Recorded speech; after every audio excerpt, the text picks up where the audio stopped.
Let's bring in NBC News senior political editor Mark Murray. Stuart Stevens is former chief strategist for Mitt Romney's 2012 campaign. Also joining me here is Michael Hardaway, former staffer to Congressman Hakeem Jeffries and Senator Dick Durbin. Okay, Michael, the DNC is set to begin on August 19th. That's before any debate, so that's the first big thing. Here's how the Associated Press reports on it. They say that after nearly a year of careful planning, organizers are in a mad dash to accommodate a new nominee, a recrafted program, a highly compressed deadline, to pull everything off as though that was the plan all along. What are they facing? Well, here's the good news. We have something we didn't have before, which is energy. I've gotten so many calls from donors, members of Congress, business leaders in the past week who have said, this is fantastic. I'm actually going to leave the vineyard in August, and I'm going to go to Chicago. But you still got to put on the show. That is true. That is true. But I have full faith that, Jamie Harrison is an incredible guy in terms of leading the party, and I think he'll do the right thing during that week, and things will turn out fine. Now, I'm an optimist, but I'd say to you that this will be a good thing. We'll have the energy, we'll have the people, and it all will work out. Okay, Mark, before Harris can even get to the convention, Donald Trump is trying to define her for voters, right? That's the way you were at a campaign. Listen to what he said. So now we have a new victim to defeat, Lion Kamala Harris, Lion, L-Y-I-N apostrophe. The most incompetent and far left vice president in American history. But this November, the American people are going to tell her, no thanks, Kamala. You've done a terrible job. You've been terrible at everything you've done. You're ultra-liberal, and we don't want you here. We don't want you anywhere.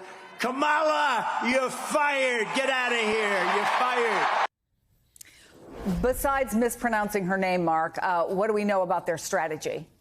Yeah, Chris, their strategy is actually in the works right now. And this is kind of all coming about because their opponent has changed in just the last few days. And in that rally in North Carolina, which was Donald Trump's first since Joe Biden's exit from the race, not only did he end up attacking Harris for being ultra liberal or radical, as he was putting it, he also went after her background as a prosecutor in San Francisco, tied her to Joe Biden's policies on immigration as well as on the economy. But Chris, as I mentioned earlier, this is a work in progress at the very least for the Trump campaign. And while they ended up saying that they were prepared for a move and a Biden exit, we are still seeing some growing pains on their messaging, which was all focused on Joe Biden for hundreds of days. And now with just 3.5 months remaining, has to go to Kamala Harris.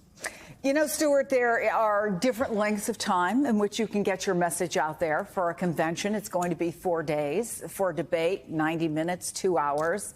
But 8 seconds is how long it took the Harris campaign to use Trump's own words against him.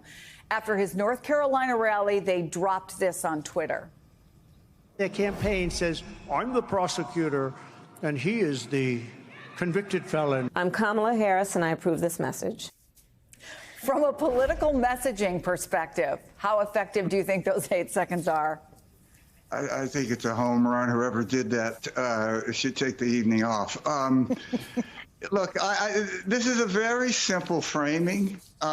You got a guy who's a criminal. You have a woman who was a prosecutor. She put criminals in jail. This isn't going to be very complicated to match up. It's really extraordinary how Republicans seem to have gotten into this where they have to defend the indefensible. And that's what they're doing here. You have a woman who put sexual predators in jail against a guy who has been found liable of sexual assault that a judge called rape. I mean, how much of a contrast do you want? Well, she'll get a chance to make that contrast, right, Michael, because they're going to have a debate. Who can forget, I want to show this again, that's Trump looming over Hillary Clinton, just walking, getting close to her. Some people said invading her personal space. That got talked about a lot. But ultimately, you have to talk to and about each other at a debate. How do you envision a Harris-Trump debate going? It'll be interesting. You've got the prosecutor and the criminal, obviously, right? And so Donald Trump's strategy is to play a different game from everyone else. He's like the kid at the adult table.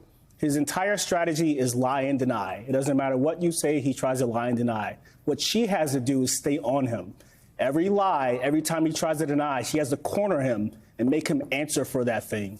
That's her strategy. It sounds easy, but it's not easy to do in real time with that kind of pressure. No, not at all. I mean, he's a slippery individual, but she, as a former prosecutor, knows how to deal with people like that, and that's what she'll do. You know, Stuart, it's interesting. We don't know what the rules will be for this debate, but we know what they were in the last debate. Mics were muted when they were not speaking. We also did not see the moderators pushing back. Do you think we need a more freewheeling debate? Some people argue it gives voters a broader sense of the two and how they behave.